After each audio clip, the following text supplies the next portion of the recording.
A Grosse Pointe hairstylist back to work after nearly sawing off his own hand. Yeah, an incredible story. Doctors at U of M reattached it, and he is calling it a medical miracle. The Now Detroit's Kristen Pierce shows us why.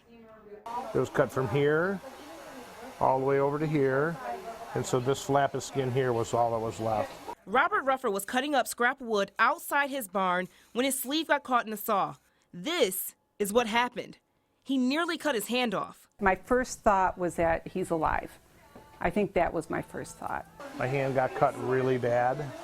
I try not to say the word amputate anymore. Because the injury was so bad, Robert almost had to get an amputation, but he was determined to keep his arm, and so were the doctors at the University of Michigan Hospital.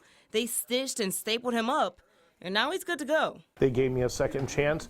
They gave me the opportunity to have a second chance. And so did his 21-year-old son, Randall. He was home at the time of the accident, registering for a math class. His parents never thought they'd be happy. He didn't pass the first time around. He was going to take, his car, my car, and go and sign up for the class. I'm like, you're not spending my gas money.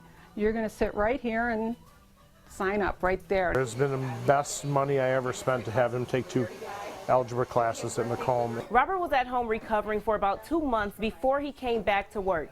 And I don't talk to that many people who are happy to go back to work, but he is, because he's able to use both of his hands still. I enjoy working. I get out of work, I go home and work.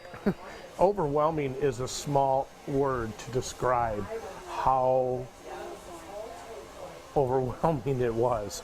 In Grosse Pointe, Kristen Pierce, The Now Detroit.